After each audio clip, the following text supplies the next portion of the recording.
کسی کو ہوش نہیں تھی، ورنہ ایسی سخت جوابی کارروائی کرتے عیسائیوں کے خلاف کہ نشان مٹا دیتے وہاں سے، بالکل بحث و حرکت پڑے ہوئے تھے، مجال تھی کسی کی انگریز حکومت کے خلاف آنکھ اٹھائے۔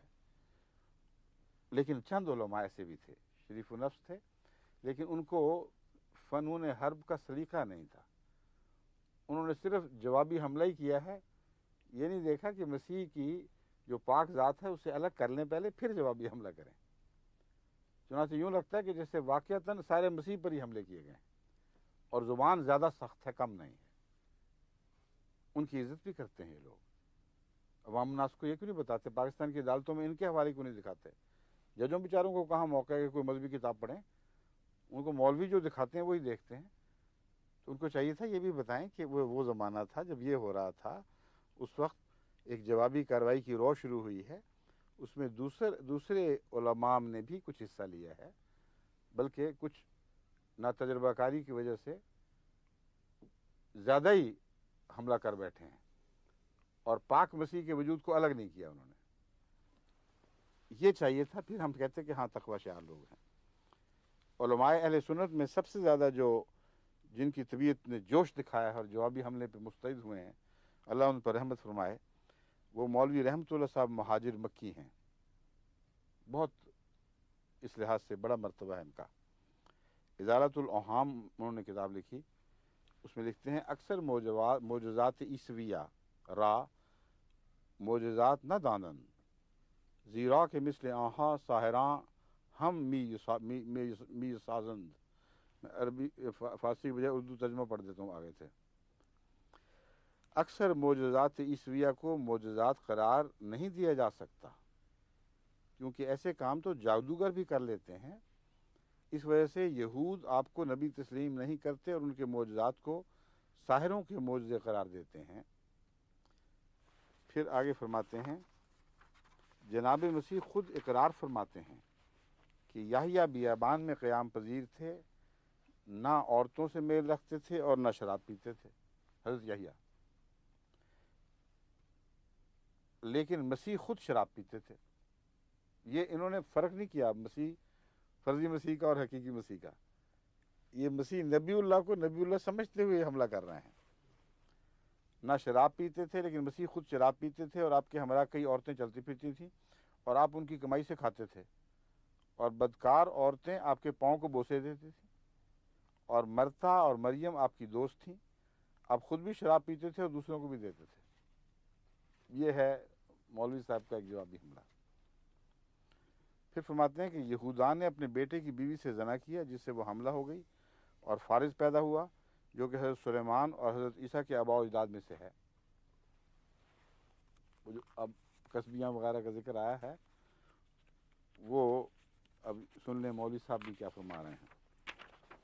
مولوی رحمت اللہ صاحب مہاجر مکی، اللہ ان پہ رحمت فرمائے، اسم مسمہ بنائے، کم سے کم غیرت تو تھی نا محمد رسول اللہ صلی اللہ علیہ وسلم کے عشق میں۔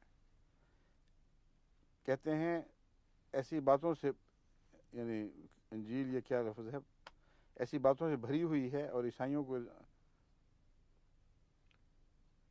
میں سمجھتا ہوں یہ ان کی کتاب کا ذکر ہے کہ وہ ایسی بات، میں بھی بتاتا ہوں، ان کا جو اصل الفاظ ہیں وہ فارسی سے شروع ہوں گے۔ یہ جس نے اس کتاب پہ تبصرہ کیا ہے اس نے ہاتھ سے لکھ دی یہی بات، ان کے الفاظ یہ ہیں، اب سنیے، یہ اردو میں ہی ہیں۔ مولوی علیہ حسن کا ہیں اس کتاب پہ مولوی علیہ حسن کی جو تفسیر ہے نا، حاشیہ، وہ ہے۔ ہاں وہ اس کا مٹا ہوا تھا، اس لیے میں سے پڑھنے جا رہا تھا۔ وہ تم نے دیکھا علیہ حسن کی؟ جی لکھا ہوا۔ مولوی علیہ حسن صاحب نے ان کی کتاب کی ایک تفسیر لکھی ہے، اور یہ اہل سنت والجماعت کے جید عالم ہیں۔ ان کا نام نیچے لکھا، میں نے وہ عبارت چھوڑ دی تھی۔ مولوی علیہ حسن صاحب لکھتے ہیں، دوسرے یہ کہ حضرت عیسیٰ اپنے مخالفوں کو کتا کہتے تھے، اگر ہم بھی ان کے مخالفوں کو کتا کہیں تو دینی تہذیب اخلاق سے بعید نہیں، بلکہ عین تقلید عیسوی ہے۔ عیسیٰ بن مریم کے متعلق لکھتے ہیں کہ آخر درماندہ ہو کر دنیا سے انہوں نے وفات پائی۔ اب یہ الفاظ جو ہیں یہ بائبل کے حوالے تو نہیں ہیں، میں یہ بتانا چاہتا ہوں کہ علماء میں سے جنہوں نے غیرت بھی دکھائی، کیونکہ خدا کے مقرر کردہ سپہ سالار نہیں تھے، اس لیے حکمت عملی اور اسٹریٹجی نہیں طے کر سکے. اسٹریٹجی میں ان کو پتہ ہی نہیں تھا کیا ہونی چاہیے. یہ حضرت مسیح علیہ السلام کو اللہ تعالیٰ نے روشنی عطا کی تھی. پھر فرماتے ہیں یسوع نے کہا میرے لیے کہیں سر رکھنے کی جگہ نہیں. دیکھو یہ شاعرانہ مبالغہ ہے اور سری دنیا کی تنگی سے شکایت کرنا کہ اخبر ترین ہے. اب وہ مولویانہ طرز اختیار کر لی نا انہوں نے. وہ جو پہلے تھے مولوی صاحب اضالہ اوہام کے لکھنے والے رحمۃ اللہ صاحب، ان کی زبان میں زیادہ شوقت تھی اور وہ محدود رکھتے تھے اپنے آپ کو بائبل تک. اب انہوں نے نقطہ نکالنے کی کوشش کی ہے. مسیح نے تو بڑے درد سے کہا تھا کہ ابن آدم کے لیے سر چھپانے کی جگہ نہیں. شیروں کے لیے کیا ہے وہ، اور بھیڑیوں کے لیے فلاں جگہ ہے. بھٹ کا لفظ استعمال ہوا ہے. لومڑیوں کے لیے بھٹ ہیں، لومڑیوں کے لیے بھٹ ہیں، شیروں کے لیے کچھار، شیروں کے لیے کچھار ہوگا غالباً. شیروں کے لیے کچھار ہیں، لومڑیوں کے لیے بھٹ ہیں، لیکن ابن آدم کے لیے سر چھپانے کی جگہ نہیں. ایک بہت ہی دردناک اظہار ہے ایک نبی اللہ کا اپنی حالت زار کو بیان کرنے کے لیے. تو اس پر بھی انہوں نے تانزنی کر دی ہے جو تانزنی کے لائق نہیں تھا. پھر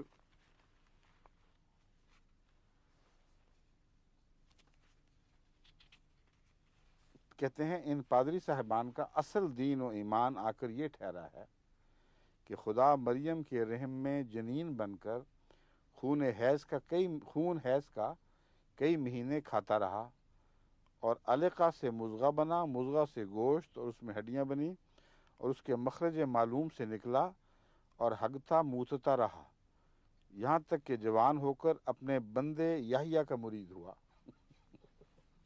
یہ ویسے اچھا انہوں نے نکتہ نکالا ہے. حضرت یحییٰ کے ہاتھ میں بیعت کر کے ان کے فرقے میں داخل ہوئے تھے حضرت مسیح.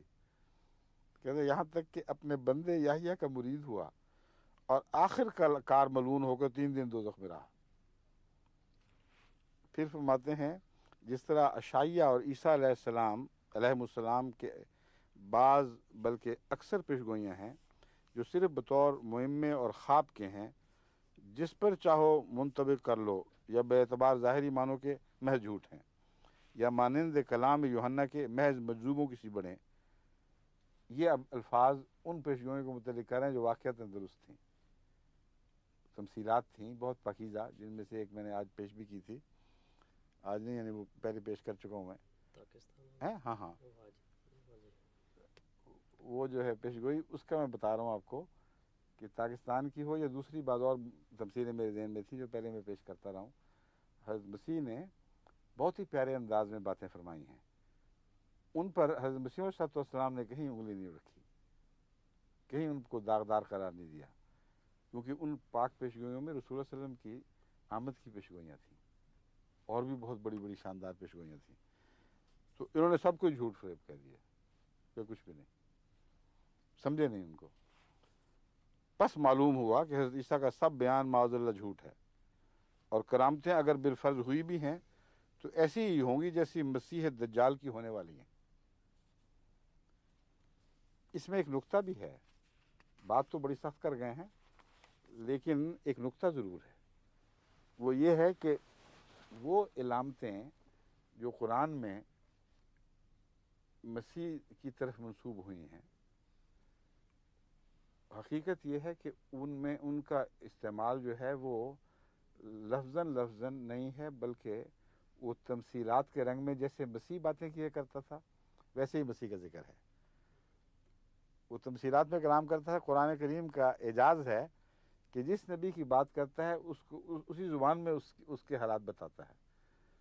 تو فرماتا ہے اللہ تعالیٰ کہ مسیح پرندوں کو زندہ کرتا تھا، ایسی باتیں مسیح کیا کرتا تھا. مراد ہے کہ جو زمین پر رینگنے والے جانور ہیں ان میں روح پھونکتا تھا، یعنی بد انسان ان کو آسمانی فضاؤں میں اڑتا ہوا بنا دیتا تھا. مردوں کو زندہ کرتا تھا، جس طرح حضرت رسول کریم صلی اللہ علیہ وسلم کے متعلق آتا ہے کہ اے تو اعلان کر دے کہ آ جاؤ میری طرف، میں تمہیں زندہ کروں گا. لما یحییکم، تاکہ یہ رسول تمہیں بلاتا ہے تاکہ تمہیں زندہ کرے. ویسا ہی کلام حضرت مسیح کی طرف قرآن نے منسوب فرمایا